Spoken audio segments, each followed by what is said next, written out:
बिस्मिल्लाहिर्रहमानिर्रहीम। अस्सलाम वालेकुम बच्चों। 10.1 एक्सरसाइज का नेक्स्ट क्वेश्चन हमारे पास क्वेश्चन नंबर 2 है।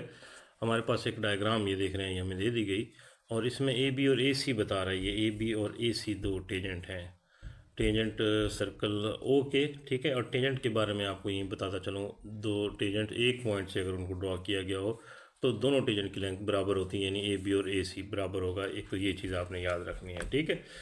और दूसरा कहता है सर्कल का सेंटर ओ है एट पॉइंट बी एंड सी।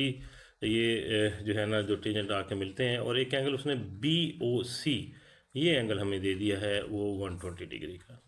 तो चार पार्ट्स हैं, चार चीज़ें हमने फाइंड करनी है। एंगल ओ बी ए ये एंगल, और angle O C B angle find करना है। एंगल बी ए सी ये एंगल फाइंड करना है, और एंगल आखिर ए बी सी यानी ए बी सी ये एंगल हमने फाइंड करना है।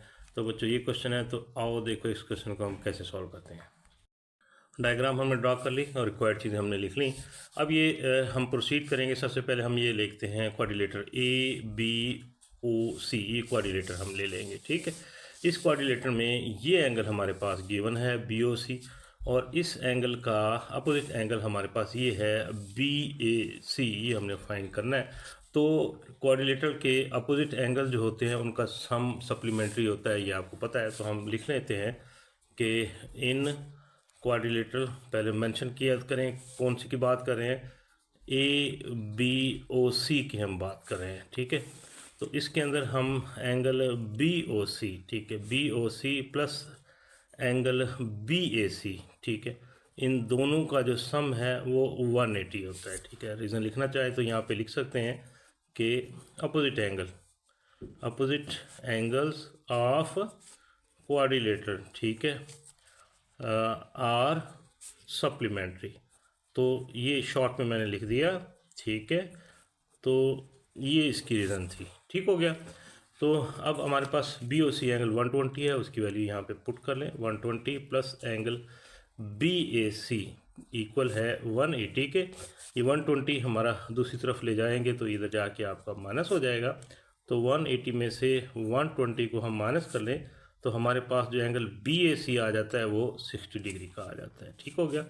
तो ये बच्चों बी ए सी, ये हमने थर्ड पार्ट है, एक सीक्वेंस से तो नहीं सॉल्व हुआ लेकिन एक पार्ट हमारा मिल गया। तो आप यहाँ पे लिखना चाहे तो लिख सकते हैं कि थर्ड पार्ट सॉल्व हो गया, ठीक हो गया। अब बच्चों ये देखें, ये वाली ट्राइंगल हम A B C triangle consider कर लेंगे। इस ट्राइंगल में ये देखें, ये आपका एक टेंजेंट है ए बी और ए सी आपका टेंजेंट है। तो टेंजेंट जो होते हैं एक सर्कल के, अगर वो किसी एक पॉइंट से ड्रॉ किए गए हों तो वो दोनों आपके बराबर होते हैं। तो इस ट्राइंगल में ये साइड और ये साइड आपस में इक्वल है, और इस ट्राइंगल का अपोजिट एंगल ये देखें ये वाला एंगल है, और इस ट्राइंगल का अपोजिट एंगल ये वाला एंगल है। तो आपको पहले भी कई बार बताया जा चुका है कि इक्वल साइड्स के अपोजिट जो एंगल्स होते हैं वो भी आपस में इक्वल होते हैं। तो हम लिख लेते हैं कौन सी ट्राइंगल ए बी सी की बात कर रहे हैं, तो हम लिखेंगे इन ट्राइंगल ए बी सी में, ठीक है। तो उसमें हम लिखेंगे कि हमारा angle A B C equal है एंगल हमारा ए सी ओ, ठीक है, sorry A C B, angle A C B के। और इन दोनों को हम कोई एक्स या ए या बी किसी के इक्वल रख लेंगे, ठीक है। और यहाँ पे इसकी रीज़न आ जाएगी opposite angles of equal sides, ठीक हो गया। अब ये दोनों एंगल्स इक्वल हैं और इस एंगल की वैल्यू अभी आपने फाइंड कर ली है, आपका 60 है। तो एक ट्राइंगल के तीनों एंगल्स का सम आपको पता है 180 होता है। हम लिखेंगे एंगल ए बी सी, ठीक है, plus angle A C B और plus angle B A C जो अभी आपने फाइंड किया है। इन तीनों का सम 180 होगा, ठीक है। ये दोनों एंगल्स एक्स एक्स हमने सपोज कर लिए हुए, तो हम लिखेंगे एक्स प्लस एक्स, और बी ए सी एंगल अभी आपने निकाला, ये आपका 60 है इज इक्वल टू 180। तो ये आपका 2x हो जाएगा और 60 उधर आके माइनस हो जाएगा, ठीक है। तो x जो है आपका आ जाएगा ये 120 डिवाइडेड बाय 2, इधर आके डिवाइड हो गया। तो x आपके पास बेटा ये 60 डिग्री आ गया, ठीक है। जब x आपका 60 डिग्री आ गया तो इसका मतलब है कि ये आपके दो एंगल जो आपने सपोज किए थे एंगल ए बी सी और एंगल ACB, ये दोनों भी 60 डिग्री के। तो हम लिख लेते हैं कि एंगल ABC, ठीक है, वो आपका 60 डिग्री है। और ABC आपने फाइंड करना था, ये आपका पार्ट 4 था। तो यहाँ पे ये फाइंड कर लिया। आप यहाँ पे बेशक लिखना चाहें तो लिख लें कि हमारा जो पार्ट 4 है वो भी हमने सॉल्व कर लिया, ठीक है। और फिर उसके अलावा हमारा एंगल ACB, ये भी हमें ज़रूरत होगी, इसको भी हम मेंशन कर लेते हैं यहाँ पे कि हमारा एंगल ACB वो भी 60 डिग्री का है, क्योंकि दोनों x के इक्वल हमने सपोज कर लिए थे, ठीक है। अब बच्चों एक एंगल हमने फाइंड करना है, ये OCB, ये OC और B एंगल फाइंड करना है। अब ज़रा गौर करें, ये आपका टेंजेंट है और ये जो OC, ये आप इस सर्कल का रेडियस है, और रेडियस आपको पता है टेंजेंट के ऊपर परपेंडिकुलर होता है। तो इसका मतलब है कि ये कंप्लीट एंगल जो है हमारा, ये आपका 90 डिग्री होगा। अब इसमें से ये एंगल अभी आप फाइंड कर चुके हैं ACB, अभी आपने फाइंड किया ये 60 है। तो इस 90 में से ये वाला 60 अगर हम माइनस कर लें तो हमारे पास हमारा रिक्वायर्ड एंगल OCB आ जाएगा, ठीक है। तो हम लिख लेते हैं कि हमारा एंगल OCB जो परपेंडिकुलर है OCB, ठीक है, वो इक्वल है, ये OCB एंगल इक्वल है OCA, सॉरी OCB नहीं, इसको OCA कहेंगे हम। OCA एंगल जो है हमारा, ठीक है, वो इक्वल है एंगल OCB के, ठीक है, एंगल सॉरी OCB और प्लस एंगल BCA के। एक दो फिर देख लें कि हमारा OCA एंगल ये OCB और BCA के सम के बराबर है, ठीक है। यहाँ पर इसकी वैल्यू हम डाल देते हैं, ये हमारे पास 90 डिग्री है। और एंगल OCB, ठीक है, ये जो एंगल OCB ये हमने फाइंड करना है, इसको एज इट इज़ लिख लेंगे एंगल OCB। और एंगल BCA या इसको ACB लिख लें, एक ही बात है, ये भी आपने फाइंड किया, ये 60 डिग्री का है। तो इस 60 को इधर ला के माइनस कर लें और इनकी डायरेक्शन चेंज कर लें तो हमारा यूँ बन जाएगा question OCB is equal to 90 minus 60। बेटा यहाँ पे छोटी सी ट्रिक किया है, ज़रा गौर से देखें, आप कंफ्यूज ना हो जाएं कि 60 को उठा के इधर लेगा, ये माइनस हो गया, ये एक साइड पे रह जाएगा, ये एक साइड पे रह जाएगा। तो क्वेश्चन थोड़ा सीधा हो जाए, हमने इस माइनस भी कर लिया, उनकी साइडें भी चेंज कर ली। OCB को बजाय इधर लिखने के उसको इधर लिख दिया, लेफ्ट वाली साइड जो हमारी होनी चाहिए उसको राइट साइड पे लिख दिया, और राइट वाली साइड को हमने लेफ्ट साइड पे लिख दिया। तो यहाँ पर बच्चों हमें एंगल जो OCB है वो भी हमारा मिल गया, ये आपका 30 डिग्री है, ठीक हो गया। तो यहाँ पे आप लिख सकते हैं कि आपका पार्ट जो है 2, ठीक है, वो भी आपका सॉल्व हो गया, ठीक है।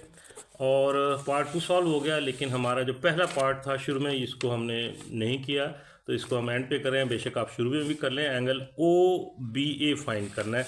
तो एंगल OBA देखें, OB आपका रेडियस है और ये AB टेंजेंट है, तो इसके ऊपर परपेंडिकुलर है। तो हमारा सीधा साधा OBA एंगल आप कहेंगे कि 90 डिग्री का है। तो ये आप बेशक फर्स्ट स्टेप पे कर लेते, तो मैं एंड पे कर रहा हूँ, डजेंट मैटर। आप लिख लेंगे कि एंगल OBA जो है वो आपका क्या है 90 डिग्री का। और इसकी रीज़न हम लिखेंगे कि OB जो रेडियस है वो टेंजेंट है, अपना सॉरी परपेंडिकुलर है ऑन टेंजेंट AB के ऊपर, ठीक हो गया। तो ये हमारा फर्स्ट पार्ट भी सॉल्व हो गया। तो बच्चों ये था हमारा क्वेश्चन नंबर 2। नेक्स्ट बच्चों हमारे पास क्वेश्चन नंबर 3। यहाँ पर 2 कंसेंट्रिक सर्कल्स दे दिए गए। कंसेंट्रिक सर्कल पहले भी हम डिस्कस कर चुके हैं। ऐसे 2 circle one inside the other हो और दोनों का सेंटर कॉमन हो, ठीक है। तो ये सर्कल देख लें, ये सर्कल और ये बाहर वाला सर्कल, इन दोनों का जो सेंटर कॉमन है, तो कंसेंट्रिक सर्कल हैं। और हमें AB और CD जो है 2 कॉर्ड्स हैं, और वो जो इनर सर्कल है उसके ऊपर टेंजेंट है, ठीक है। तो टेंजेंट हैं, लेकिन ये दोनों टेंजेंट किसी कॉमन पॉइंट से नहीं आ रहे, इसलिए हम नहीं कह सकते कि ये दोनों बराबर हैं, ठीक है। और इसने इनको प्रूव करने के लिए कहा है कि दोनों बराबर हैं। तो हम कोई और मेथड देखेंगे। ये दोनों टेंजेंट्स अगर किसी एक पॉइंट पे आ जाते से आ रहे होते, ड्रॉ किए होते, तो फिर हमारे लिए इजी हो जाता। लेकिन बहरहाल ये इतना मुश्किल क्वेश्चन नहीं है। तो अब जो देखो इस क्वेश्चन को हम कैसे सॉल्व करते हैं। डायग्राम हमने ड्रॉ कर ली, और इस डायग्राम में थोड़ी सी हमने कंस्ट्रक्शन कर ली कि OE और OF, ये आपका OE और OF हमने क्या किया, परपेंडिकुलर ड्रॉ कर लिए OE AB के ऊपर, और OF को हमने CD के ऊपर परपेंडिकुलर ड्रॉ कर लिया। यहाँ पे हम एंगल बना लें, ठीक है। तो ये अब हमारा क्वेश्चन बहुत आसान हो गया। हम लिखेंगे कि हमारा जो ओ ई है, लिखना चाहें तो लिख लें, वैसे अलग इसकी लिखने की ज़रूरत नहीं है। ओ ई और ओ एफ ये दोनों जो है सॉरी एक दूसरे के इक्वल हैं, ठीक है, क्योंकि रेडियाई हैं, ठीक है। और अब देखें ये जो ओ ई है वो परपेंडिकुलर है ए बी के, तो इसका मतलब है ओ ई जो है वो ए बी का डिस्टेंस फ्रॉम द सेंटर है, ठीक है। अब इस बड़े सर्कल को ले लें तो ए बी इस बड़े सर्कल की कॉर्ड है और इस कॉर्ड का डिस्टेंस फ्रॉम द सेंटर ये हमारा ओ ई हो गया। सिमिलरली हम छोटे सर्कल को इग्नोर करके सी डी हमारी कॉर्ड है और जो हमारा ओ एफ है वो सेंटर से सी डी का डिस्टेंस होता है। तो डिस्टेंस किसी पॉइंट से किसी भी लाइन का वो परपेंडिकुलर लिया जाता है। और दूसरी चीज़ ये है कि दोनों कॉर्ड्स का डिस्टेंस आपस में क्या है, इक्वल है। और याद रखें, आप पहले भी पढ़ चुके हैं, अगर किसी एक सर्कल के अंदर कोई दो कॉर्ड्स जिनका डिस्टेंस सेंटर से इक्वल हो तो वो दोनों कॉर्ड्स आपस में बराबर होती हैं। तो बस ये 2 से 3 स्टेप का हमारा क्वेश्चन हम यहाँ पे लिख लेंगे कि हमारा ए बी जो है, ए बी वो इक्वल है सी डी के, ठीक है, क्योंकि उसकी रीज़न हम लिखेंगे बोथ कॉर्ड्स, ठीक है, आर इक्वल डिस्टेंस, ठीक है, equal distant from centre of circle, ठीक है, सेंटर ऑफ सर्कल। तो बस यही हमने प्रूव करना था। तो ये था बच्चों हमारा क्वेश्चन नंबर 3। नेक्स्ट हमारे पास क्वेश्चन नंबर 4 कहता है Ali is welding a stone tied with a string of length 3 feet, ठीक है, एक पत्थर है वो एक स्ट्रिंग के साथ बांध के उसको घुमा रहा है। सडनली क्या होता है, स्ट्रिंग इज ब्रोकन, वो टूट जाती है and stone moves along tangent direction of circle path and hits point 5 feet away from Ali. Diagram देख लें, ठीक है, ये लेट्स सपोज ये आपकी स्ट्रिंग है और यहाँ पे आप फॉर एग्जांपल एक पत्थर है और ये घुमा रहा है और यहाँ से स्ट्रिंग फॉर एग्जांपल ब्रेक हो गई और पत्थर जो है फॉर एग्जांपल मैंने एरो इस डायरेक्शन में बना दिया, इस डायरेक्शन में वो आपको मूव करता है और ये हिट करता है यहाँ पे जो कि उसका डिस्टेंस अली से 5 फीट है। तो ये हमारी डायग्राम तकरीबन बन गई और इसमें फाइंड क्या करना है, ठीक है, इसके अंदर वो हमें कह रहा है कि find the distance covered by the stone. Stone ने कितना डिस्टेंस तय किया, यानी स्टोन यहाँ से ब्रेक हुआ, यहाँ से लेके यहाँ तक उसका डिस्टेंस क्या है, यानी बी सी की लेंथ हमने फाइंड करनी है। तो ज़रा गौर करें तो बेटा ये जो हमने डायग्राम बनाई उसके मुताबिक ए बी जो है आपका एक किस्म का रेडियस हो जाएगा और रेडियस की लेंथ यानी स्ट्रिंग की लेंथ उसने दी थी 3 फीट हो जाएगा। और टेंजेंट पाथ है तो टेंजेंट और रेडियस आपस में एक दूसरे के ऊपर परपेंडिकुलर होती है। तो इसका मतलब है कि ए बी सी हमारी राइट ट्राइंगल हो गई और जब राइट ट्राइंगल हो गई तो अब इसको सॉल्व करना हमारे लिए आसान हो गया और अब हम आसानी से ये जो बी सी डिस्टेंस है ये फाइंड कर सकते हैं। तो हम जस्ट लिख लेंगे कि हमारा ए बी जो है, ए बी परपेंडिकुलर है ऑन बी सी, ठीक है, कि ए बी इज़ रेडियस, ये इसकी रीज़न है, और बी सी जो है आपका बी सी इज़ टेंजेंट, इतना लिख दें, ठीक है।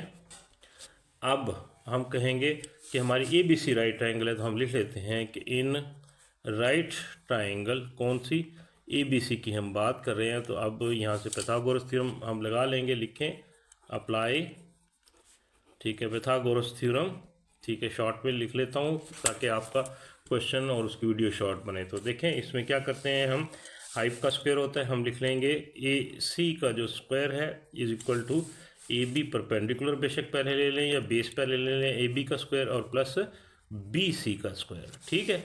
तो ए सी जो हाइप हमें गिवन है ये 5 है, ये 5 का स्क्वायर हो जाएगा और ए बी यानी कि जो रेडियस है वो भी गिवन था, ये 3 का स्क्वायर हो जाएगा और बी सी की लेंथ हमने फाइंड करनी है तो बी सी का स्क्वायर हो जाएगा, ठीक है। इस 3 के स्क्वायर को दूसरी साइड पे ले जाके माइनस कर लेंगे और इसकी साइडें चेंज कर लेंगे तो हमारा क्वेश्चन कुछ यूँ बन जाएगा, बी सी का स्क्वायर इज इक्वल टू 5 का स्क्वायर 25 और ये जो 3 का स्क्वायर इधर ले आके माइनस करेंगे वो अब इधर आ जाएगा। हमने एक क्या कहते हैं इनको शिफ्ट भी कर दी वैल्यूज़ और उनकी साइडें भी चेंज कर दी। अब हमने बी सी फाइंड करना है तो दोनों साइडों का आप स्क्वायर रूट आपको पता है आप लेते हैं, 25 में से 9 गया आपका 16 बनता है तो 16 का स्क्वायर रूट और 16 का स्क्वायर रूट आपको पता है 4 होता है तो ये 4 फीट। तो बी सी बच्चों हमारा आ गया 4 फीट, यानी स्टोन ने 4 फीट डिस्टेंस तय किया। तो ये था बच्चों हमारा क्वेश्चन नंबर 4। नेक्स्ट बच्चों हमारे पास क्वेश्चन नंबर 5 है। हमें ये देखें 3 सर्कल्स दिखा दिए। यहाँ पे ये डायग्राम थोड़ा सा सही नहीं है। ये सर्कल इसको सर्कल को टच कर रहा है, ये तीनों सर्कल एक दूसरे और ये इसको टच कर रहे हैं, तीनों सर्कल एक दूसरे को टच कर रहे हैं और उनके जो सेंटर्स हैं उनके डिस्टेंस को आपस में ज्वाइन किया जाए तो हमारे पास एक ट्राइंगल सी बन जाती है। और साथ में उसने रेशियो दे दी, रेशियो और डिस्टेंस बिटवीन द सेंटर्स 2, 3, 4 दे दिया। और इस ट्राइंगल का उसने हमें दे दिया है पेरीमीटर, और हमें इन तीनों सर्कल के रेडियाई फाइंड करने हैं। तो ये है हमारा क्वेश्चन। तो आओ बच्चों देखो इस क्वेश्चन को हम कैसे सॉल्व करते हैं। डायग्राम हमने बच्चों ड्रॉ कर ली। हम सपोज कर लेते हैं कि ये हमारा सर्कल स्मॉलर है और ये हमारा सर्कल मीडियम है और ये हमारा सर्कल जो है वो लार्जेस्ट है। हमें जो बच्चों जो रेशो दी गई है दोनों तीनों सर्कल्स के सेंटर के दरमियान वो 2, 3 और 4 है। तो इस पॉइंट को थोड़ा सा शुरू से केयरफुली करना ज़रूरी है, इसलिए हमने पहले इन 3 सर्कल्स में से सपोज कर लिया कि स्मॉलर कौन सा है, मीडियम कौन सा है और लार्जेस्ट कौन सा है। तो 2 जो है वो डिस्टेंस है, रेशो ये डिस्टेंस सबसे कम है। तो सबसे कम डिस्टेंस जो होता है बच्चों आपका स्मॉलेस्ट और मीडियम के दरमियान हो सकता है, स्मॉलेस्ट और लार्जर के दरमियान नहीं हो सकता और मीडियम और लार्जर के दरमियान भी नहीं हो सकता। तो इन स्मॉलर और मीडियम सर्कल के दरमियान जो डिस्टेंस है वो ए बी है, तो हम ए बी की रेशो 2 मान लेंगे। ठीक हो गया। उसके बाद जो है अब ये मीडियम और लार्ज ये 2 सर्कल हैं, ये यूँ समझ लो कि इन तीनों में से तकरीबन बड़े हैं, तो ये लार्जेस्ट डिस्टेंस हो जाएगा। तो लार्जेस्ट रेशो आपकी 4 है, तो आपका बी सी हम 4 लेंगे। और फिर स्मॉलर और लार्जर जो है वो इस मीडियम के बाद सेकंड नंबर पे आ जाएगा, तो ये हमारा सेकंड नंबर पे रेशो है, ये समझना ज़रूरी है। तो रेशो लिखने से पहले हम सबसे पहले क्योंकि स्मॉलेस्ट रेशो है तो हम स्मॉलेस्ट डिस्टेंस निकालेंगे, तो हमारा ए बी आ जाएगा, ए बी। ठीक है। और रेशो फिर मीडियम वाली 3 यानी स्मॉलेस्ट और लार्जर के दरमियान वो आपकी ए सी हो जाएगी। और फिर आखिरी जो है लार्जेस्ट, तो लार्जेस्ट हमारे पास साइड जो है या डिस्टेंस बिटवीन सर्कल वो बी सी हो जाएगा। ठीक है। अब बच्चों इनके नीचे रेशो लिख लेते हैं, यहाँ पे लिख लें रेशोज़। ठीक है। तो इनकी रेशो बन जाएगी 2:3:4। ठीक है। इन तीनों रेशोज़ को हम किसी वेरिएबल से मल्टीप्लाई कर लेते हैं, तो हम लिख रहे हैं सपोज हम कर लेते हैं हमारे पास जो है ये हो जाएगा आपका 2x और ये रेशो हो जाएगी 3x और ये हो जाएगी 4x की। ठीक है। अब पेरीमीटर हमें दे दिया, पेरीमीटर ऑफ ट्राइंगल 36 सेंटीमीटर, तो हम लिख लेते हैं कि पेरीमीटर जो है perimeter of triangle A B C उसकी बात हो रही है, वो हमारे पास है 36 सेंटीमीटर। ठीक है। लेकिन पेरीमीटर तीनों साइडों को जो है प्लस करने से मिलता है, तो तीनों साइडों जो है उनकी रेशो हमने लिख दी। तो हम लिख लेंगे कि 2x प्लस 3x और plus 4x is equal to 36। ठीक है। इनको आप प्लस कर लें तो 3 और 2 5 और 5 और 9 हो जाएगा, तो यह आ जाएगा 9x इज इक्वल टू 36 हो गया। ठीक है। और 9 को दूसरी तरफ ले जाके आप इधर डिवाइड कर लेंगे, तो जो x आ गया बच्चों वो हमारे पास 4 आ गया। 4 लिख लें या 4 सेंटीमीटर लिख लें।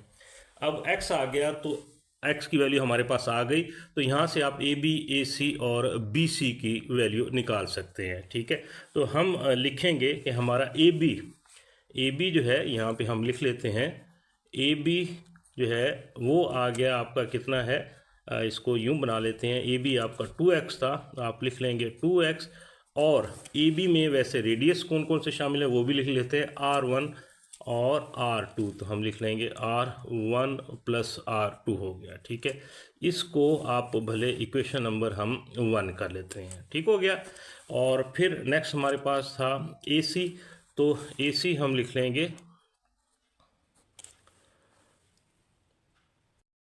सॉरी बेटा यहाँ पे हमारे पास चूँकि x की वैल्यू आ गई तो x की वैल्यू यहाँ पे पुट कर लेंगे, तो ये हमारा यूँ बन जाएगा 2 × 4 is equal to R1 plus R2।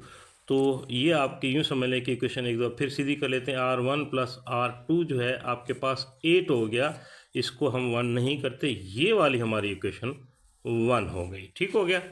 अब नेक्स्ट AC की तरफ जाएंगे, AC हमारा क्या है, AC बच्चों है हमारा 3x, ठीक है, तो हम लिखेंगे 3x। और AC की लेंथ देख लें, AC में आपका R1 और R3 है, तो आप लिख लेंगे 3x is equal to R1 plus R3। x की वैल्यू आपके पास आ गई 4, वो हम पुट कर लेंगे, तो आपकी 3 मल्टीप्लाई बाय 4 हो जाएगा, R1 प्लस R3। तो इक्वेशन सीधी कर लेते हैं, R1 प्लस R3 आपके पास 12 आ गया। अब ये बच्चों आपकी इक्वेशन नंबर 2 होगी, और ये वाली इक्वेशन, इसको हम इक्वेशन नंबर 1 का नाम दे देते हैं, ठीक है। AC हमने लिख लिया, और तीसरी साइड हमारे पास BC थी, BC 4x थी, तो हम लिखेंगे कि BC जो है उसके लिए हमारे पास है 4x, और 4x जो है BC में क्या शामिल है, R2 और R3 है, तो आप लिख लेंगे कि 4x जो है आपका R2 प्लस R3 हो जाएगा, ठीक है। इसकी वैल्यू निकालना चाहें तो इसको 4 से मल्टीप्लाई कर देंगे, तो R2 प्लस R3 साइडें चेंज करें, R2 plus R3 is equal to 16। तो ये बच्चों हमारे पास इक्वेशन नंबर 3 हो गई। अब हमारे पास 3 इक्वेशन हो गई, ठीक है। अब इस क्वेश्चन को 2-3 तरीक़ों से आप सॉल्व कर सकते हैं। अब फॉर एग्जांपल यहाँ पे इस इक्वेशन नंबर 1 में R2 को दूसरी तरफ ले जाके माइनस कर लें, और R1 की वैल्यू इसमें डाल दें, या इसमें डाल के इसको सॉल्व कर सकते हैं, ठीक है। या हम एक और काम कर लेते हैं, इन 2 इक्वेशंस को आपस में सम कर लेते हैं, फिर तीसरी इक्वेशन इसमें से माइनस कर लेंगे। देखें बहुत आसान हो जाएगा। हम लिखेंगे एडिंग इक्वेशन 1 एंड 2, ठीक है, एडिंग इक्वेशन 1 एंड 2। अब 1 का देखें, 1 में R1 और R2 है, और 2 इक्वेशन में R1 और R3, यानी R1 कॉमन है, तो हमारे पास R1 की जगह हम लिख लेंगे 2R1 हो जाएगा, और फिर हमारे पास R2 और प्लस R3 हो जाएगा, ठीक है।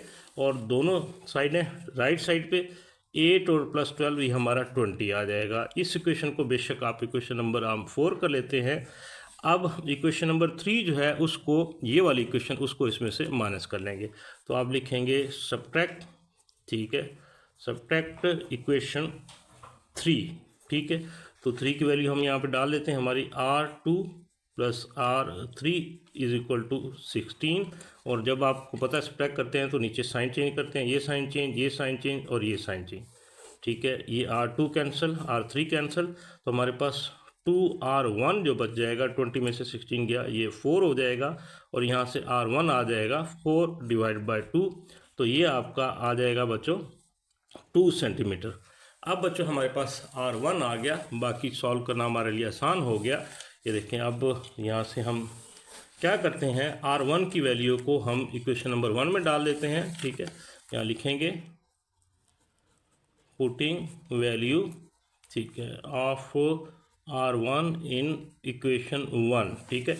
तो इसके अंदर हमारे आ जाएगा ये R1 plus R2 is equal to 8 है, तो ये हो जाएगा बच्चों 2, R1 की वैल्यू पुट कर दी, plus R2 is equal to 8, तो R2 आपका आ जाएगा 8 minus 2 is equal to 6 centimetre. R2 आ गया, और ये वैल्यू आप थर्ड इक्वेशन में पुट कर दें, ठीक है। तो पुटिंग, ठीक है, वैल्यू इन इक्वेशन 3 की बात कर रहे हैं, ठीक है। तो 3 इक्वेशन में R2 प्लस R3 16 है, तो R2 की वैल्यू आपके पास 6 आ गई। आप लिख सकते हैं 6 plus R3 is equal to 16 हो जाएगा, और R3 आ जाएगा 16 माइनस 6, तो R3 आपके पास आ गया 10 सेंटीमीटर। तो तीनों रेडियाई हमारे पास आ गए। तो ये था बच्चों हमारा क्वेश्चन नंबर 5। नेक्स्ट बच्चों इसी एक्सरसाइज का क्वेश्चन नंबर 6 हमारे पास एक डायग्राम दे दी, जिसमें AD की लेंथ उसने 5 सेंटीमीटर दे दी, CD हमें 4 सेंटीमीटर, ये हमारा 5 सेंटीमीटर, और CD हमारा 4 सेंटीमीटर दे दिया, और BD जो है हमारे पास 4.5 सेंटीमीटर है। तो distance between the centres of the circle, यानी A और B की लेंथ हमने फाइंड करनी है। ये है बच्चों हमारा क्वेश्चन। तो आओ बच्चों इस क्वेश्चन को देखते हैं कैसे हम सॉल्व करेंगे। डायग्राम बच्चों ड्रॉ कर ली। क्वेश्चन सॉल्व करने से पहले ज़रा डायग्राम में देख लें कि ये जो लाइन या लाइन सेगमेंट कह लें, ये CD जो है वो इन दोनों सर्कल्स को एक पॉइंट पे टच कर रहा है। तो इसका मतलब है कि जो सी डी है वो टेंजेंट है इस सर्कल के ऊपर भी और इस सर्कल के ऊपर भी। और दूसरी चीज़ ये है, थोड़ी डायग्राम मुझसे सही नहीं बनी, तो जो बज़ाहिर डायग्राम नज़र आ रही है उसके मुताबिक ये दोनों सर्कल इसी सी पॉइंट पे एक दूसरे को टच कर रहे हैं, तो दोनों सर्कल एक्सटर्नली टच कर रहे हैं। तो इन दोनों सर्कल्स के दरमियान, सेंटर्स के दरमियान जो डिस्टेंस है, पीछे आप थ्योरम में पढ़ चुके हैं, वो दोनों सर्कल्स की रेडियाई जो है, इसका रेडियस ए सी और बी सी या एक्स वाई इनका नाम दे दें, इन दोनों को सम कर लेंगे तो हमारे पास ए बी आ जाएगा। तो बहुत आसान क्वेश्चन है। सबसे पहले देखें, हम लिखेंगे कि सी डी जो है वो हमारा परपेंडिकुलर है, ठीक है, ए बी के ऊपर। तो ये गिवन नहीं है लेकिन बज़ाहिर हमें नज़र आ रहा है, तो हम पहले से ही लिख लेते हैं। तो जब सी डी परपेंडिकुलर है तो इसका मतलब है कि हमारी ए सी डी और बी सी डी ये जो दो ट्राइंगल्स बन रही हैं ये हमारी राइट ट्राइंगल है। और इन दो ट्राइंगल्स की देखें, ये दो साइडें मौजूद हैं, तो तीसरी साइड निकालना आसान है पाइथागोरस थ्योरम लगाने से। और इस ट्राइंगल की दोनों साइडें हैं तो यहाँ भी वो सेम है, सेम आप पाइथागोरस थ्योरम अप्लाई करेंगे। तो हम दोनों ट्राइंगल्स को वन बाय वन कंसीडर करते हुए इसको सॉल्व करेंगे। हम लिखेंगे कि इन राइट ट्राइंगल, कौन से वाली की बात कर रहे हैं हम, ए सी डी की बात कर रहे हैं, ठीक है। तो लिखेंगे अप्लाई, ठीक है, पाइथागोरस थ्योरम। तो हमारे पास इसमें आपका जो हाइप होता है, ये देखें, ये हाइप है, हाइप प्लस परपेंडिकुलर का स्क्वायर और बेस का स्क्वायर इसके इक्वल होता है। तो हम लिख लेंगे कि हमारे पास ए डी का स्क्वायर जो है वो आपका इक्वल है सी डी का स्क्वायर और प्लस ए सी का स्क्वायर, ठीक हो गया। तो ए डी की लेंथ हमारे पास 5 है और सी डी की लेंथ 4 है, हम लिख लेते हैं। ये हो जाएगा 5 का स्क्वायर और इक्वल है आपका 4 का स्क्वायर प्लस ए सी का स्क्वायर, ठीक है। इन 4 के स्क्वायर को दूसरी तरफ ले जाके माइनस कर लेंगे और साथ में हम साइडें चेंज कर लेते होते हैं एक स्टेप के अंदर। तो हमारा ए सी का जो स्क्वायर वो आ जाएगा 5 का स्क्वायर 25 में से 4 का स्क्वायर दूसरी तरफ लेके हम जाके माइनस कर लेते हैं। तो ये हमारा यूँ बन गया। अब क्या करेंगे, दोनों साइडों का स्क्वायर रूट ले लेंगे। तो ए सी बच्चों आ जाएगा 25 में से 16 आप माइनस कर ले तो 9 का स्क्वायर रूट हो जाएगा। और ए सी फिर 9 का स्क्वायर आपको पता है 3 सेंटीमीटर हो जाता है। तो ए सी हमारे पास आ गया। अब इसी तरीके से हम दूसरी ट्राइंगल कौन सी, बी सी डी कंसिडर करेंगे। तो लिख लेते हैं इन राइट ट्राइंगल, कौन से वाली, बी सी डी की हम बात कर रहे हैं। तो इसमें भी हम क्या करेंगे, वही आप पाइथागोरस थ्योरम अप्लाई करेंगे, ठीक है। तो इसका भी वो हाइप हम लिख लेते हैं बी डी का स्क्वायर, आपका बी डी का स्क्वायर है वो इक्वल है बी सी के स्क्वायर और प्लस सी डी के स्क्वायर के, ठीक है। तो बी डी आपके पास 4.5 है तो आप लिखेंगे 4.5 का स्क्वायर और बी सी आपने फाइंड करना है, हमारा ये एज इट इज़ आ जाएगा। और सी डी आपको ये देखें सी डी 4 गिवन है, हम लिख लेते हैं 4 का स्क्वायर, ठीक है। अब इस 4 के स्क्वायर को इधर ले आके माइनस कर लेंगे, ठीक है, और एक साइड पे हमारे पास बी सी रह जाएगा।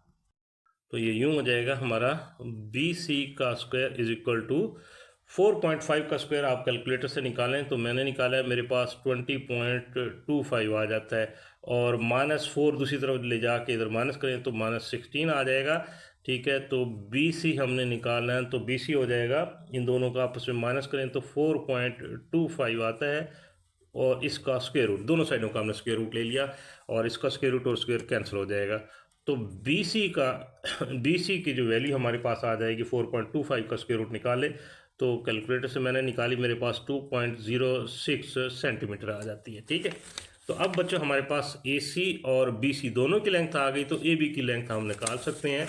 तो हम लिख लेते हैं कि ए बी जो है हमारा, ए बी है इक्वल ए सी और प्लस बी सी के, ठीक है। तो ए बी क्या आ गया 3 प्लस 2.06, इन दोनों को हम प्लस कर लें तो हमारे पास 5.06 सेंटीमीटर आ गया ए बी की लेंथ या distance between the centres of the circles. तो ये था बच्चों हमारे पास क्वेश्चन, हमारा क्वेश्चन नंबर 6। नेक्स्ट बच्चों इसी एक्सरसाइज का क्वेश्चन नंबर 7, हमारे पास एक फिगर दे दी और इसमें हमें एंगल पी ई एफ दे दिया। ये पी ई एफ जो है वो हमारा 20 डिग्री का है और फिर कहता है एफ जी जो है इसका मिड पॉइंट एच है और फिर हमें पी जी एच ये एंगल फाइंड करने के लिए ये कह रहा है। तो आओ बच्चों देखो इस क्वेश्चन को हम कैसे सॉल्व करते हैं। डायग्राम हमने ड्रा कर लिया है बच्चों, तो कोशिश करेंगे इस क्वेश्चन को बहुत इजी वे से हम सॉल्व कर लें। तो इस डायग्राम में एक तो ये चीज़ देख लें कि ये आपको जैसे नज़र आ रहा है ये आपका टेंजेंट है और ये रेडियस जो है इसके ऊपर परपेंडिकुलर है, और परपेंडिकुलर ना भी हो तो ये जो साइन होता है इसका मतलब है कि ये जो आपको बताया जा रहा है कि ये 90 का एंगल है। तो ये आपकी जो ट्राइंगल बन गई, इसमें हमारे पास ये एंगल और ये एंगल आ गया, ठीक है। अब इस डायग्राम को थोड़ा सा मैं आपको और एंगल से दिखाता हूँ। देखें हम इसका रुख चेंज कर लेते हैं, देखें, ठीक है। तो बच्चों ये देखें, ये हमारे पास एक ट्राइंगल है और इस ट्राइंगल की इस साइड को हम एक्सटेंड कर लें तो हमारे पास ये एंगल जो बच जाता है FPG या GPF, यहाँ से लेटर्स आपको उल्टे नज़र आ रहे होंगे, तो ये इस ट्राइंगल का एक्सटीरियर एंगल है, ठीक है। तो एक्सटीरियर एंगल आप जानते हैं, ये वाला जो एक्सटीरियर एंगल है वो इस ट्राइंगल के अपोजिट इंटीरियर एंगल के सम के बराबर होता है। तो अपोजिट दोनों इंटीरियर एंगल हमारे पास गिवन है, ये 90 है, ये 20 है, दोनों को प्लस कर लें तो हमारे पास ये एक्सटीरियर एंगल ये वाला आ जाता है। तो पहले इस एंगल को फाइंड करते हैं, फिर आगे देखें इस क्वेश्चन को हम कैसे सॉल्व करेंगे। हम लिखेंगे कि हमारा एंगल FPG जो है, एंगल FPG वो इक्वल है एंगल E के। तो यहाँ पर एक ही एंगल है इसलिए बाकी लेटर्स लिखने की ज़रूरत नहीं, एंगल E और प्लस एंगल PFE, ठीक है, एंगल PFE इन दोनों के सम के बराबर है। तो हमारे पास FPG जो फिर आ जाएगा बच्चों, E की वैल्यू पुट कर दो 20 और प्लस 90, तो ये हमारे पास 110 डिग्री आ गया। कौन सा एंगल? एंगल FPG आ गया हमारे पास, ठीक हो गया। अब बच्चों देखें इस ट्राइंगल को देख लें, ठीक है, उसने आपको कुछ दी है, ये लेंथ उसने दी है कि क्या कहते हैं, ये जो आपका एक लाइन सेगमेंट है वो इस कोड को बाइसेक्ट करता है, ये दिया है। तो उस तरीके से भी आप सॉल्व कर सकते हैं, लेकिन वो क्वेश्चन थोड़ा सा लंबा हो जाएगा। तो देखें हम इस ट्राइंगल कौन सी FPG को ज़रा गौर से देखें। ये बच्चों आपका क्या है, एक रेडियस है और ये भी इसी सर्कल का रेडियस है और रेडियाई आपस में इक्वल होते हैं। इस रेडियस का अपोजिट एंगल ये रहा और इस रेडियस का अपोजिट एंगल ये रहा। तो इन दोनों रेडियस के अपोजिट एंगल जो हैं वो आपस में इक्वल होंगे, ये हम कई बार पढ़ चुके हैं। तो हम यहाँ पे लिख लेते हैं, ठीक है, इन ट्राइंगल कौन सी? FPG की हम बात करें। FPG के अंदर हमारा एंगल PFH कर लेते हैं, वो H तक बोल रहे हैं तो आप H कर लें या PFG लिख लें तो भी ठीक है। तो PFH और प्लस इक्वल है एंगल PGH के, ठीक है। इस PGH, ये PGF भी लिख सकते थे और PGH हम इसलिए लिख रहे हैं क्योंकि हमें रिक्वायर्ड PGH एंगल की वैल्यू है। तो दोनों एंगल इक्वल हैं और दोनों एंगल को हम x के इक्वल लिख लेते हैं और साथ में रीज़न लिख लेंगे कि अपोजिट एंगल्स हैं, opposite angles of equal sides. और इक्वल साइड्स कौन सी हैं? रेडियाई हैं, ये भी साथ में हम हिंट दे देते हैं। तो रीज़न हमने दे दी। अब इस ट्राइंगल के तीनों एंगल्स का सम कर लेंगे। ये FPG हम निकाल चुके हैं ऑलरेडी, ये आपके पास 110 है। तो तीनों का सम हम लिखेंगे हमारा एक एंगल यही PFH और प्लस एंगल PGH जो हमने फाइंड करना है, और तीसरा एंगल हमारा FPG, ठीक है, FPG। इन तीनों का सम आपका 180 हो जाएगा। ये दोनों एंगल्स अभी हम निकाल चुके हैं, इनको हमने सपोज कर चुके हैं x के इक्वल, x प्लस x हो जाएगा और FPG आपका 110 है, ठीक है। तो ये आपका 2x हो गया और 110 दूसरी साइड पे जाके माइनस हो जाएगा। तो x बच्चों आ जाएगा, इसको इसमें से माइनस करो, 70 डिवाइडेड बाई 2 इधर आके डिवाइड हो जाएगा। तो x हमारे पास आ गया 35 डिग्री और यहाँ से 35 डिग्री x है, तो हमने जो सपोज किया था हमारा PGH एंगल वो भी 35 डिग्री है। तो हम लिख लेते हैं हमारा एंगल PGH जो है वो 35 डिग्री है। तो ये था बच्चों हमारा क्वेश्चन नंबर 7। इस एक्सरसाइज का आखिरी क्वेश्चन नंबर 8, एक फिगर दे दी, उसमें हमें AB और AC दो टेंजेंट जो हैं इनकी लेंथ बराबर है, ये उसने बता दिया। और कहता है एंगल X फाइंड करना है हमने और एक एंगल Y फाइंड करना है। तो ये बच्चों क्वेश्चन है। तो आओ बच्चों देखो इस क्वेश्चन को हम कैसे सॉल्व करते हैं।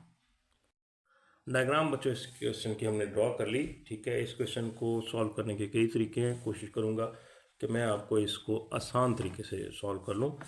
तो देखें, ये जो एंगल है इसका हम नाम दे देते हैं, इसको एंगल Z कर लें और ये एंगल A कर लेते हैं, ठीक है। ये हमने नाम दे दिया है, ठीक है। यहाँ पे अगर मेंशन करना चाहें तो यहाँ पे लिख लेंगे कि वी इन नेम, ठीक है, angles as angle Z and angle, ठीक है, A एज शोन, ठीक है। तो इसका थोड़ा सा फ़ायदा ये होता है कि हम आगे कहीं भी सॉल्व करने के लिए एंगल मेंशन करेंगे तो हमारे लिए आसानी हो जाएगी। तो क्वेश्चन के सोल्यूशन की तरफ बढ़ने से पहले एक कंसेप्ट जो इस एक्सरसाइज के शुरू करने से पहले मैं आपको बता चुका हूँ, समझा चुका हूँ, तो उसको हम एक बार फिर रिवाइज कर लेते हैं। ये देखिए, हम शुरू में पढ़ चुके हैं 10.6 थ्योरम है। क्या था कि angle between tangent and a chord, for example ये आपका टेंजेंट है और ये एक कॉर्ड है, ठीक है, उनके दरमियान जो बनने वाला एंगल है वो इक्वल है angle form by the points of the chord, यानी इस कॉर्ड के पॉइंट्स को लेके अल्टरनेट सेगमेंट में, यानी ये सेगमेंट छोड़ के दूसरे सेगमेंट में, तो इन दो पॉइंट्स जो एंगल बन रहा होता है, ये एंगल और ये एंगल आपस में इक्वल होते हैं, ठीक है। और इसी तरीके से ये देख लें, ये टेंजेंट की दूसरी साइड पे देख लें, ये टेंजेंट है और ये आपकी कॉर्ड है, ठीक है। तो इस कॉर्ड और इस टेंजेंट के दरमियान बनने वाला एंगल ये वाला एंगल, और इस कॉर्ड के यानी दोनों पॉइंट्स को लेकर या सिंपली इस कॉर्ड को लेकर दूसरे सेगमेंट में बनने वाला एंगल ये वाला एंगल, यानी ये एंगल और ये वाला एंगल आपस में इक्वल होंगे। तो ये एक कंसेप्ट हम यूज़ करेंगे। अब यहाँ पे देखें, ये आपका एक टेंजेंट है और ये आपकी कॉर्ड है। तो इस टेंजेंट और कॉर्ड के दरमियान बनने वाला एंगल ए है और ये कॉर्ड दूसरे अल्टरनेट सेगमेंट में ये एंगल 66 बना रही है। तो इसका मतलब है कि एंगल ए और एंगल डी आपस में इक्वल होंगे। तो हम लिख लेते हैं कि हमारा एंगल ए जो है वो इक्वल है एंगल डी के। रीज़न आगे इकट्ठे लिखेंगे, ठीक है।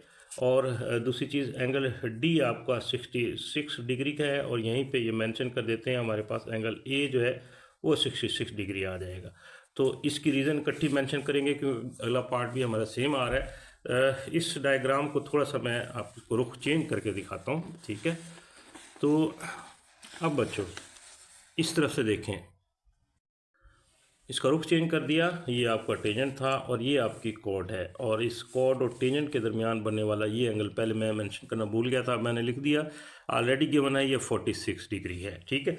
तो इस टेंजेंट और कॉर्ड के दरमियान बनने वाला जो एंगल है और इस कॉर्ड के दोनों पॉइंट्स को लेकर या कॉर्ड को लेकर अल्टरनेटिव साइड में ये वाला जो एंगल है, ये इस कॉर्ड से देखें ये एंगल बन रहा है। तो ये एंगल, ठीक है, और ये एंगल यानी एंगल Z जो है एंगल DBP या PBD के बराबर है।